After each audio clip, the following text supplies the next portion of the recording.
Sloth the Lazy Dragon, written by Regan W.H. Macaulay and illustrated by Alex Gudd. Sloth the Lazy Dragon sat upon the hoard of gold coins, goblets, loose rubies and emeralds, tiaras covered in diamonds, polished shields, and shining weapons. A dwarf hovered in the archway of the only exit out of the lower mountain. Sloth's head lolled to one side. He noticed the miniature fellow with his pointed hat in his hands.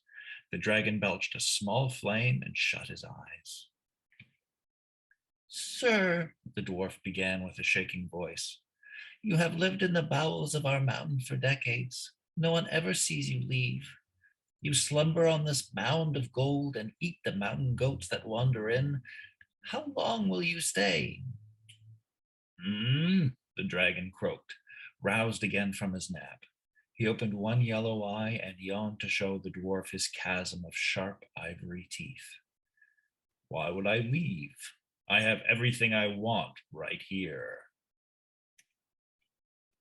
The dwarf coughed nervously before speaking again. I wonder if you can leave under your own power?" Sloth opened his other, slightly greener eye and raised his head slowly. The dwarf looked so small far below him, and he quaked before the dragon. No dwarf had ever been brave enough to say anything to Sloth besides, "Don't eat me." "What concern is it of yours?" asked Sloth. "Why do you not fly outside the mountain?" the dwarf chirped anxiously. "Use your eyes, little man," the dragon snorted. "Can you not see my girth?" "It is as I suspected," the dwarf said softly. "You need a change of diet, and you need some exercise." The dragon frowned. "To what end?" "You will lose weight," the dwarf continued. "Then you will be healthy and able to fly once again. I can help you." Sloth rose up slowly upon the pile of gold and trinkets. His thick legs quivered under his mass. "What's in it for you?" The dwarf was slow to answer, but he sounded sincere. "My brothers and sisters in the mountain fear you. Perhaps they would not have reason to be afraid if we helped each other out." Sloth felt his frown melt away. Did the dwarf really want to help him? There was only one way to find out, he supposed. "What is your name?" "Radish," replied the dwarf. "I will let you help me, Radish." Over many months, Radish visited the dragon every day, bringing him new things to eat.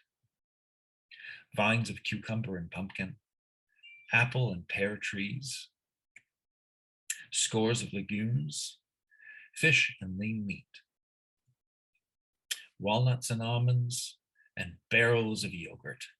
So many new tastes for Sloth to sample.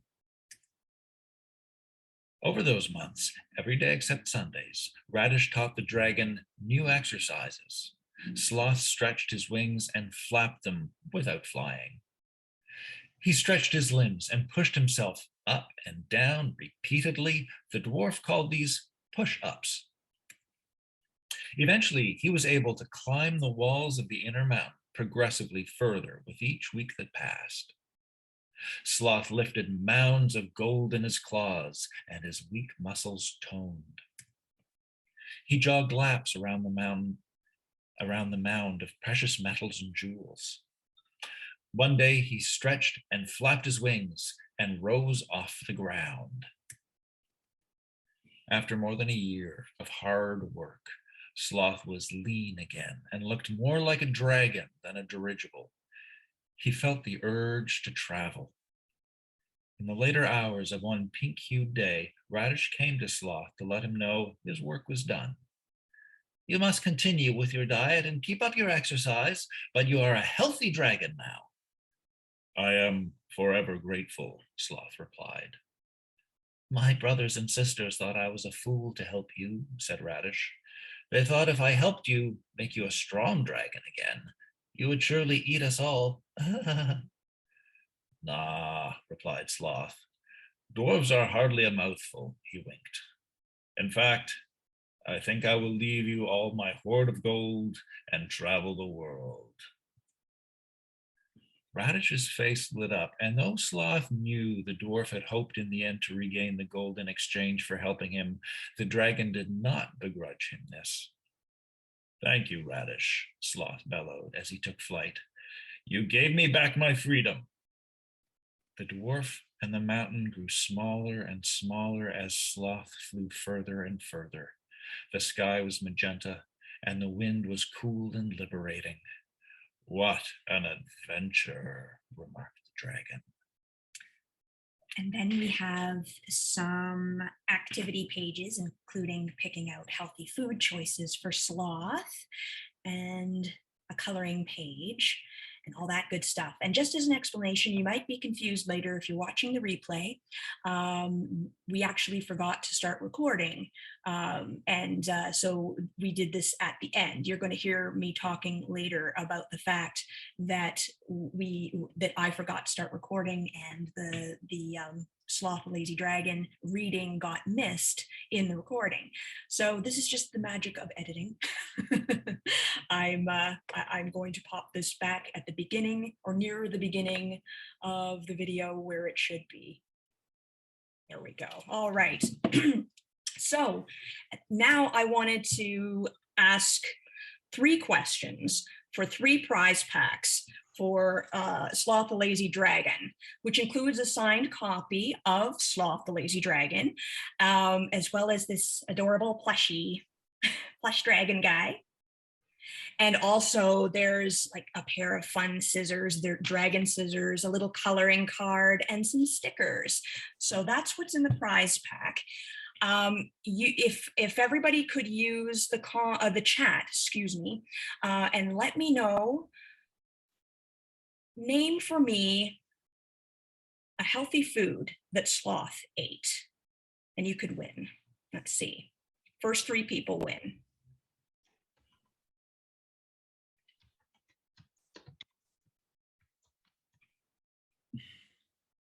Yes.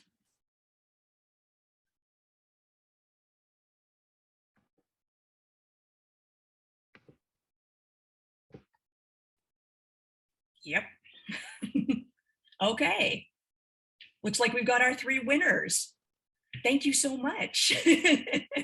Now, if you could, I am going to just put my email address into the chat.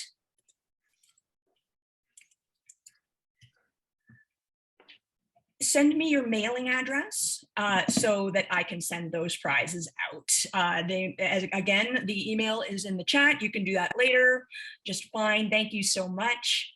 And just, let me see. One more question for Sloth, just for fun.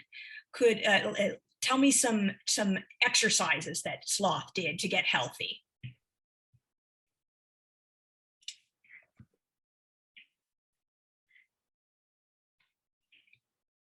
Push-ups, yep.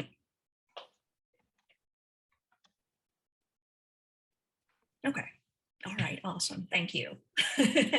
Now, Kev, I'm gonna have to ask you to read Sloth again at the end, if that's okay, just for the recording. Okay. Yes, you guys do not have to stay for that. I just want to make sure that it's on the replay. So, without any further ado, now we will read Myrrh, the Christmas Bat. I will, not we. Let me just see here.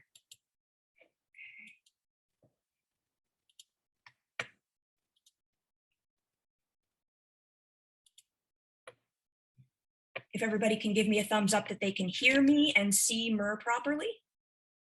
Thank you, thank you, thank you. All right, so Myrrh, the Christmas Bat, written by me and illustrated by Alex Zgad. All right.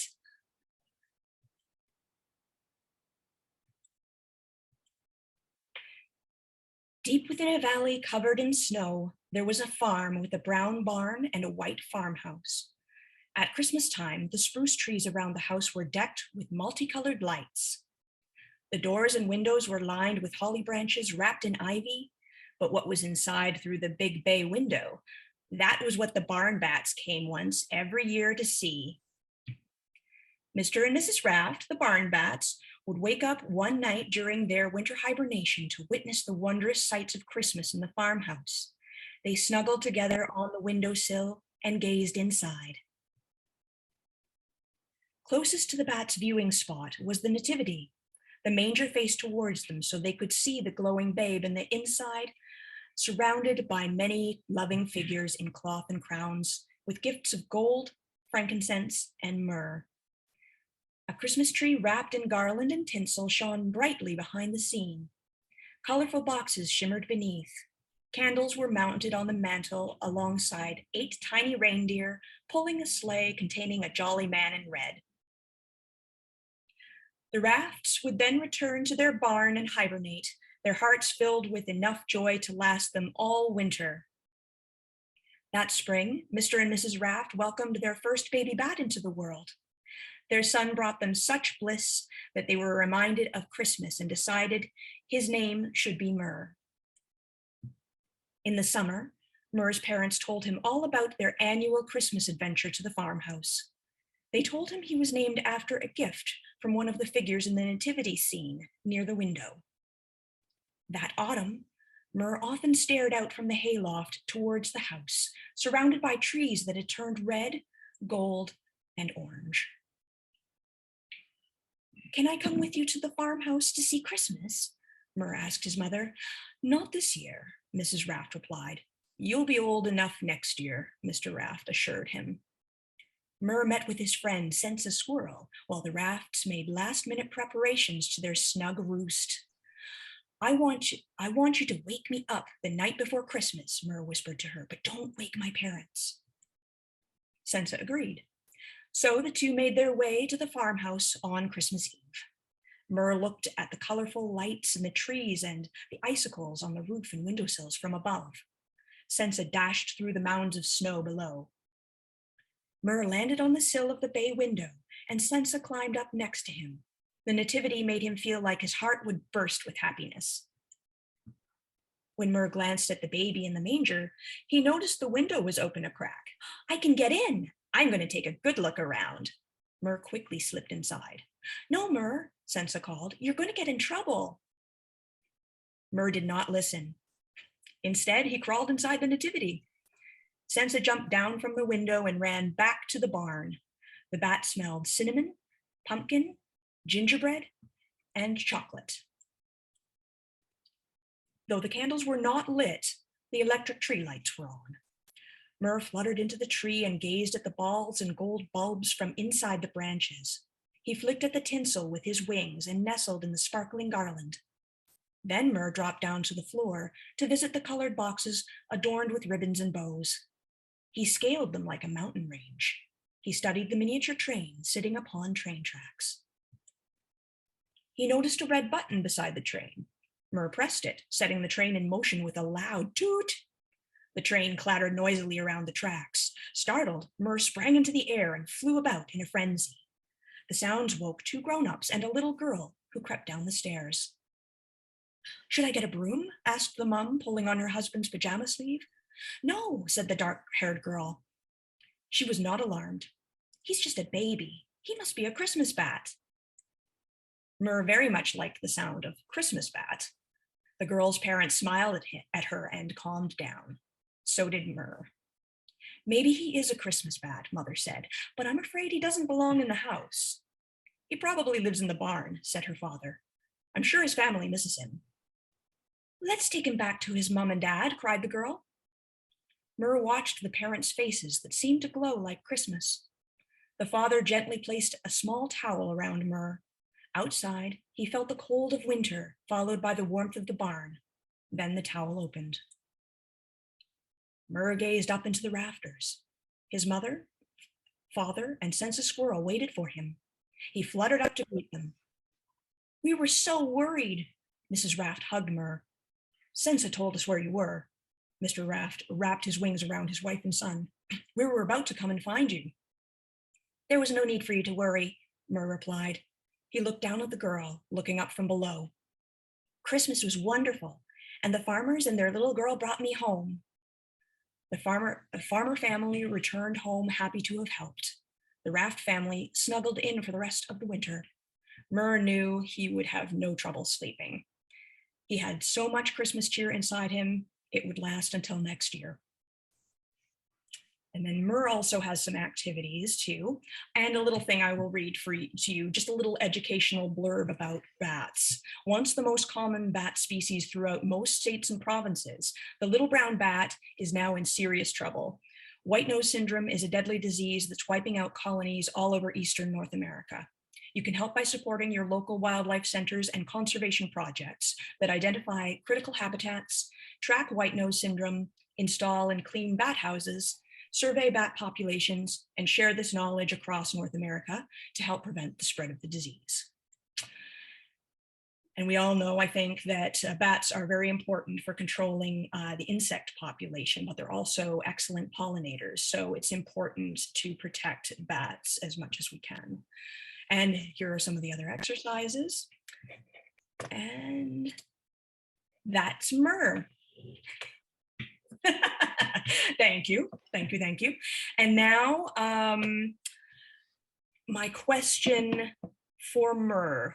First 3 people to answer receive 3 prize packs that include this little bat and of course a signed copy of Myrrh, a little bat. But there are also a couple stickers, a little bat Christmas ornament, and a little coloring page of Myrrh as well. And yes, it's a little off season. This is Halloween, but bats are very Halloween, right? So anyway, Christmas is coming. So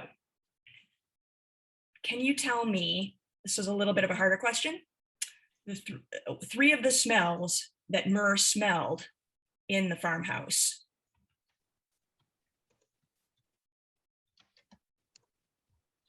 Yep, chocolate. That's right. Yep. Okay, all right.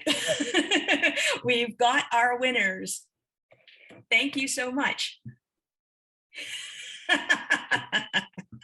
Terrific. Okay, now, no, it doesn't look like Alex is able to make it today. So would Justine and Lacey, would you guys unmute yourselves and introduce yourselves? We'll start with Justine, if that's okay.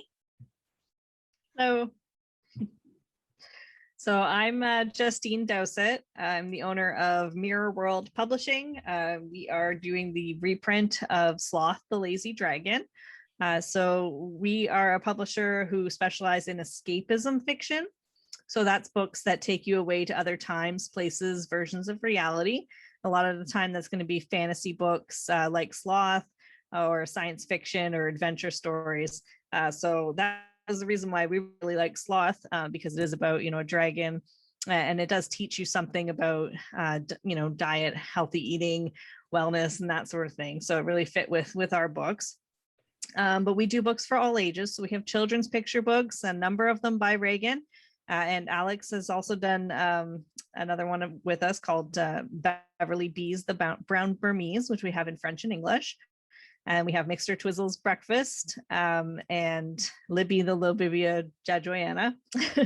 And so we also do middle grade books if you like chapter books. Some of them are illustrated as well. And then we have books for teenagers and books for adults. So a big collection. There's about 35 books, give or take. So you can check us out at mirrorworldpublishing.com. And if you have any questions for me later, I'd be happy to answer them. I'm just going to mute you, Justine, here. And I will also, or actually, Justine, if you don't mind putting the website for Myrrh World into the chat, that would be great so people can check that out. And now, Lacey, please unmute yourself and tell us about Pandemonium Publishing House. Sure, that was really great. I love the Christmas bat story for so many reasons. I think because I'm a huge animal lover and it spoke to me. We've actually had a bat in our house before, and my dad is a cash cropper. So all of these things came into play for me to really enjoy this book. And I love the conservation and the information in the back. We really try to have books that give that little bit of extra. So a lot of our books will have discussion questions in them. They'll have coloring pages, we'll have word scrambles. And we just really want to educate and entertain kids at the same time without coming across as being preachy or anything like that. So with Reagan's books, I'm really excited to do the one coming up in 2023. Um, and that one's about Australia, which is super exciting. I also love books that kind of give us a different perspective of what's going on in the world. I had no idea that there was a white nose syndrome, but now I know, and now I can look into that and see how we can help as well.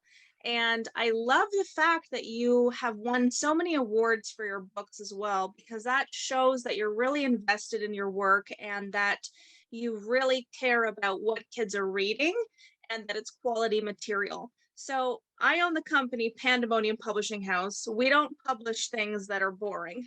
Okay, you can't own a company called Pandemonium and have something that's kind of, just mediocre. So we really love to ignite the love of literacy for kids at an early age. So we write books that they want to read. Literacy is our number one thing that we do here. And we have a whole range of books as well, just like Justine does. Everything from children's books to historical fiction to nonfiction for adults, middle grade, and everything in between. But I do really also, the thing that I love about Reagan too, is that she does a ton of marketing. And that's my background originally. So that is a huge plus. And the way that you promote yourself and have all of these kind of events, and you're always online doing something, can barely keep up with you. So it's really fabulous that you have this whole package of what every author is supposed to be like. So yeah. Yeah, and pandemoniumpublishing.com. That's our website. So you want me to write it down here? I do. Thank you. Okay. And thank you so much, Lacey, for that. I basically wanted to open it up to questions that you may have for me, the author, or for Justine and Lacey, the publishers. And if you had illustration questions or anything like that, you can feel free to ask us. We'll answer as best we can. I can talk a little bit about Alex's process somewhat. Because I just interviewed her about that. It was for my 13 Horrifically Silly Days of Halloween. You can check that out on my blog, which I will put in the chat as well. Because I do talk to some children's authors. I talked to Lacey, I talked to Justine too. Oops, other way around. And and I talked to Alex. So yeah, if you want to find out more about Alex and actually see what she looks like and things other than the picture in the back of the book, you can certainly check out that interview. And I learned a couple things myself, so I might be able to answer some questions. Please go ahead and you can put the questions in the chat, or you can unmute yourself or raise your hand and then unmute yourself, perhaps, so that we don't all talk over each other. Just wait. Okay, hold on. I'm unmuting you, Mom. Oh, it wants you to unmute yourself, apparently. Okay, There just you go. did. Thank you. Okay. Actually, both Lacey and Justine asked the questions that I was going to ask them. I wondered what sorts of stories, and it sounds like all kinds. Justine in particular, the fantasy world. Mhm. I'll just throw this out. Lacey, when you pick up a writer, is it a very long process from that time until the book actually comes out on the shelves and everybody goes for it? And thank you for your question. You can definitely tell that you're Reagan's mom. Yeah. You guys look very similar. So Yes, Reagan, um, proud to the be so. Yeah. So the process actually, we're really fortunate because we do have a stable of illustrators, formatters, marketing, all of that kind of thing that allows us to kind of get books out a lot quicker than normal. That being said, it is a very long process. So it can take anywhere from a year depending on how long our lineup is, how big our roster is. Like, for example, Reagan's book's not coming out till 2023 because we're so booked with so many new releases that we had to kind of push that off. And most publishers usually have their lineup for about 5 years in advance. Wow. So yeah, it's one of those things where anywhere from 6 months to about a year and a half and longer it takes, depending on the book. Novels are a little bit quicker because if there's no illustrations involved, things like that, there's formatting, editing, all of that kind of stuff. So we can usually do, between 6 and 9 months. And then after that, picture books take a little bit longer. Now, the thing is too, is that I always am like, okay, we're going to do a cap on 10 books this year. And in October, we released 10 books just for that month. Wow. So it's one of those things where it's like, okay, who do we have? What can we do? How can we get this out? But it's a constant continuation of new books being published. So that wasn't a very good answer, was it? No, that's excellent. No, Yeah. So. All right. Is that good for you, Mom? pardon?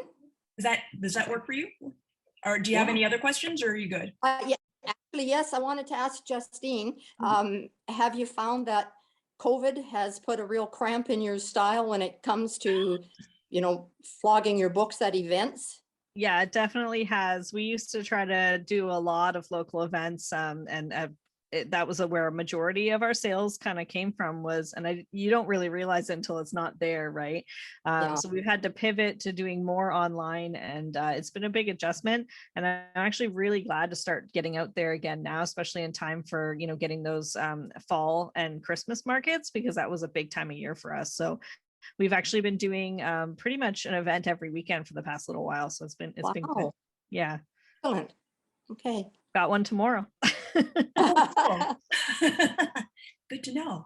Okay, and there is a question in the chat from Cheryl that says, what were some exciting things about republishing? What were some of the challenges? So I'm going to answer most of that myself, but I'm actually interested in knowing what the answers are from both Lacey and Justine too, actually, on the publisher end of it. The exciting thing was finding the new homes for Sloth and Myrrh, and being sure that they would continue to have a life in print, and that I didn't have to self-publish them all by myself. I really didn't want to do that, especially with picture books. I don't mind so much doing novellas or novels or something like that. I have 3 novels or novellas actually for adults that are self-published. It just isn't as difficult as far as the layout and things like that go, and just getting it up online. And in print, it's not the same. Picture books are tough. But the other exciting thing was being able to make some more tweaks, some things that I, over the years since they had been originally published, I had wanted to fix or just adjust, and so I'm super excited about these editions. They're so beautiful, and I'm so grateful to Pandemonium Publishing House and Mirror Publishing that they've done such a fantastic job. The challenge is, I would say, just, I guess, getting all the files to everybody, like gathering all the original materials and and in the best possible formats to the publishers, I guess would have been the biggest challenge, I'd say. And then I think that's it. Lacey, would you like to answer those questions too? Sure. Definitely the exciting things for us about republishing this is having Reagan join our team, of course. How I talked about how I loved her enthusiasm in marketing and all of those kind of things. But I also make it a really personal experience with every book that I publish, because if I don't believe in the book, then I'm not going to publish it. That's really important for me, the integrity part of it, because if you don't believe in something, how can you sell it? How can you market it? That type of thing, right? The challenges were definitely just there weren't really any challenges from my end getting the files back to Reagan, because we have so many books in the process. That was a little bit time consuming because of, okay, who's doing this, where does this have to go, is this completed, do we need to move this a little bit, that type of thing. So it's just like a time kind of constraint, but that's publishing, right? Everything is deadlines, so that's the challenge of the entire business. But I mean, if that's the only challenge that we have, then that's no big deal at all. So, but it was really exciting to read something that's not really out there either. How many books are about bats? How many books are about Christmas bats specifically? There aren't, right? So it's a very niche kind of targeted market that we can do a lot of things with. And it was just fun to add to the process of it, and to see the book kind of be extended in terms of what it can offer and how much activity and interactivity there is for kids. So I really enjoyed that part of it. So Excellent. Thank you, Lacey. And Justine, how about you? Yeah, so for us, it was really exciting to see another book that we could release from both Reagan and Alex, having worked with them before. So that was something to look forward to, because we really thought you guys worked really well together. And Beverly Bees is amazing. So there was no hesitation there, definitely. The challenges really for a reprint come specifically from the fact that the art is already done. So you don't really have any opportunity to do any edits on them, or if you do have to do edits on the art, you have to be really, careful with it, and you're manipulating something that already exists. So I think that the cover ended up being a challenge for us, right, Reagan, with changing the font. Yeah, actually, yeah. And that was your challenge, really. Yeah. Which it's great. something I love. Like, I do appreciate a good challenge. So having to, change the font style of the whole book and redo the formatting and the layout was fun, but it was still hard. So yeah. All right, awesome. I noticed that Joan, you raised your hand. Did you want to unmute yourself? And I know there's a question in the chat too. I will get to that. First of all, I want to say those were wonderful readings. Thank you. Great readings. I love the troll. And I actually came across your Christmas bat book prior to Canscape posting the launch, because I was looking at catalogs of publishers who were doing Christmas books prior to submitting something. And I thought, wow, Christmas bat, that looks really intriguing. And I love the illustrations in both. And that was kind of my question, and I think it's been answered. I thought, oh, and I got curious, right? So I looked on Amazon. Oh, it's out of print. Oh, somebody else has published it. And at first I thought it was a self-publisher you had gone with, and then today that's been answered. No self. So I was curious, but like I said, most of it's been answered on the legalities a little bit of, did you have to change something in order, or because it was out of print, could you just, that was a done deal? Right. Or did you, like, sometimes when I've done a short story, it can be published here, but it has to be changed a little bit here, but it can still be published. Yeah. But I was just curious, about that end of it when I saw, oh, it's not the original publisher, it's gone somewhere else. So right. Did you have to change anything? I technically no, I didn't. And the reason for that is because Guardian Angel Publishing, the publishers of the original edition, went under. They were, I see. they got COVID in their own sort of way, and it just killed off that business. Yeah, Unfortunately. yeah. So the rights reverted back to all of the rights to all of their books and materials reverted right back to the authors. Oh, I and, see. and illustrators in certain cases. Mhm. So all I needed was something in print, which was in an email stating basically that those rights had reverted to me. Okay. And then I was able to give those to the next publishers, Pandemonium. Wow, and that's great. Yeah. To not lose two great books. Yeah. Yeah. And actually there were subtle changes made actually to the manuscripts even for the new edition. So even that's just a touch revamped. But again, I didn't have to do that. I could have just taken it exactly as it was and moved it over. Oh, yeah. Sorry. Yes, Lacey. I just wanted to add to that. So the law in Canada is anytime you put pen to paper, you automatically own the copyright as the artist. Thankfully, we have that law in place.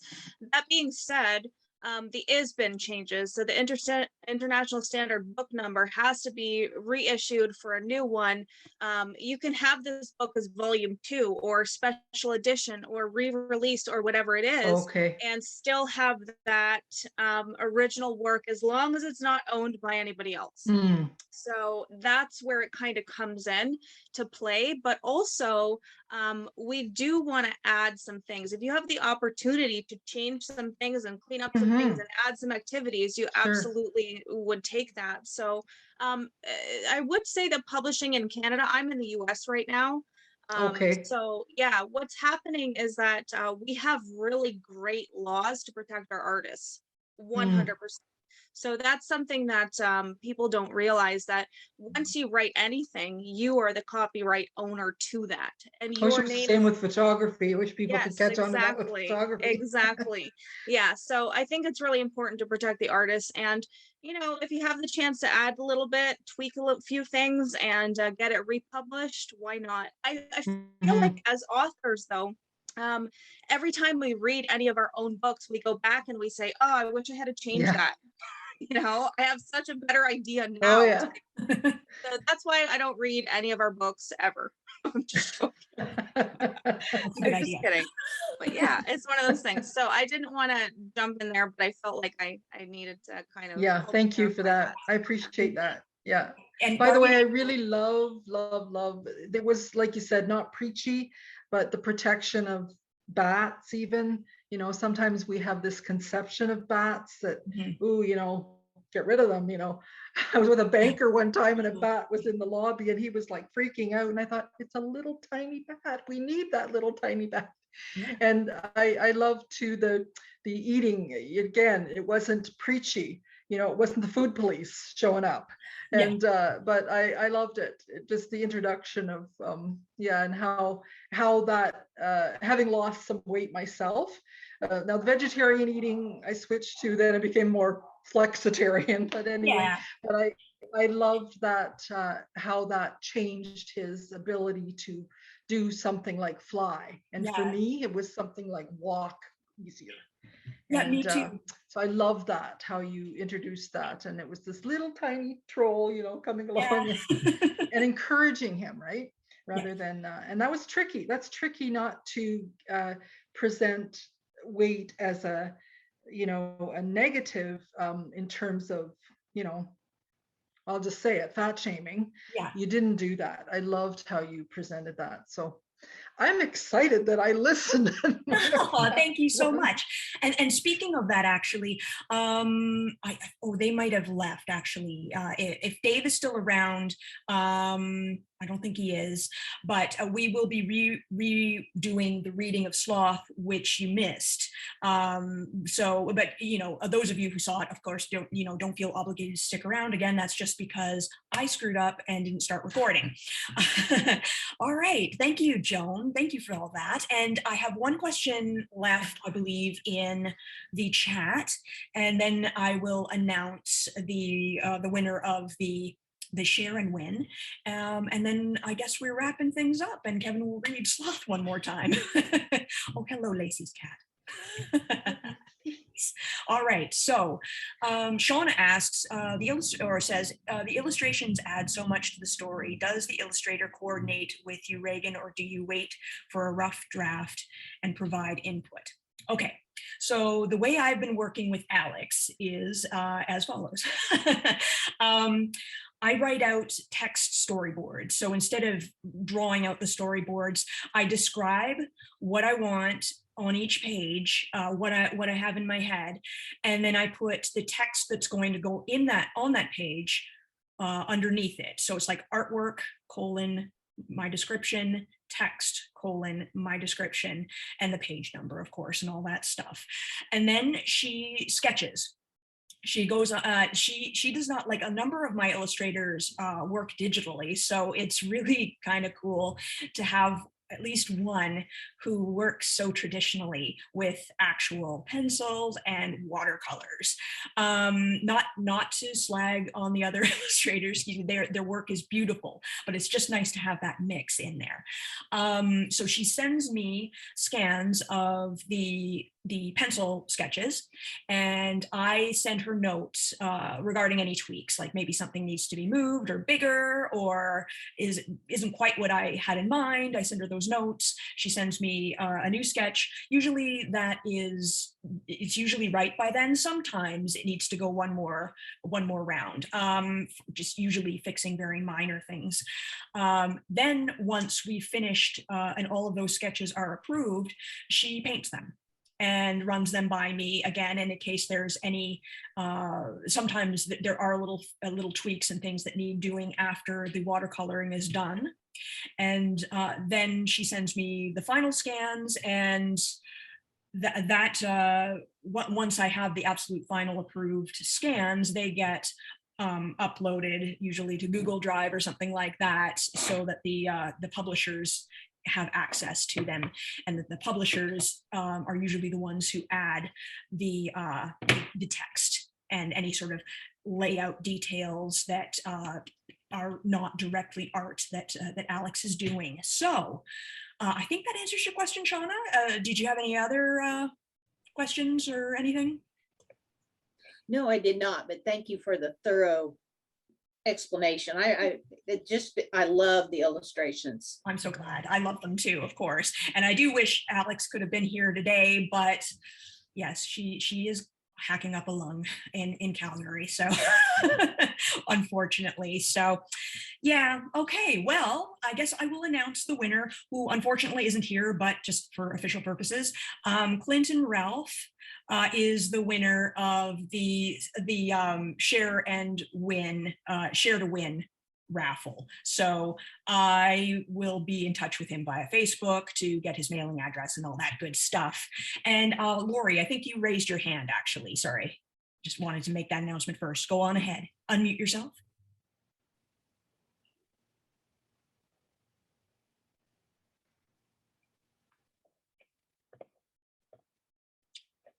Here, I got it. I unmuted you. Go ahead, Lori. Okay. All right. I just wanted to say that I am a very proud aunt of Reagan. Thank you. And a really big fan of her husband and that wonderful low voice. Mm-hmm. He's a good reader. And just good on you. Good on you. Congratulations on this relaunch. Awesome. Thank you. Thank you so much. That's fantastic. Did you raise your hand again, Joan, or is that just left over? Okay. No worries about that. Oh, okay, Mom. Go ahead. Oh, wait, I have to unmute. Oh, no, you have to unmute yourself for some reason. Oh. You're not, Mom, you're muted. You're muted. Unmute yourself.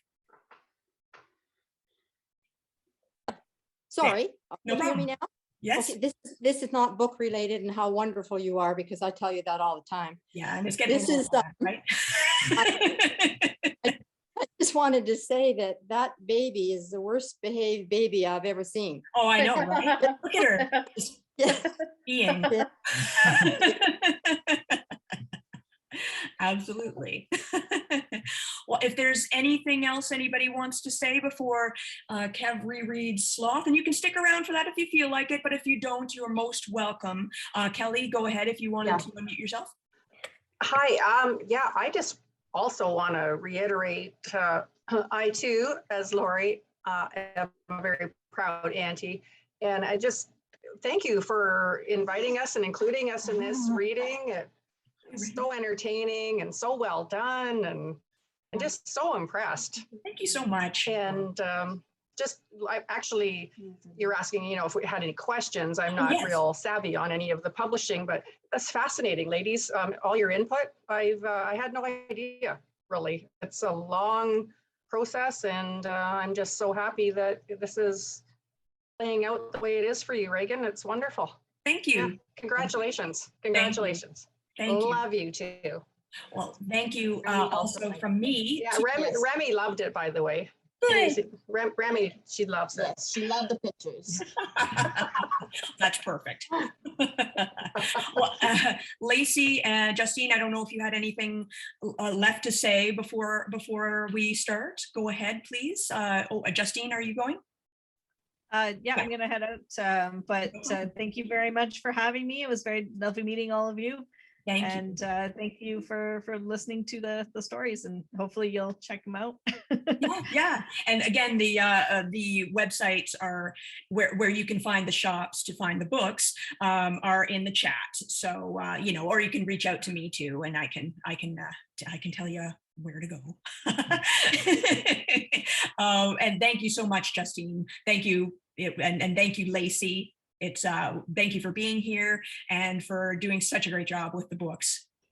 Thank you for having me. It was a pleasure. And I really look forward to the re-release of it, and, you know, to see where it goes and what it does, and, you know, how kids respond to it, because I think it's really fun and interesting. And I also just want to add on to your comment about the type of illustration.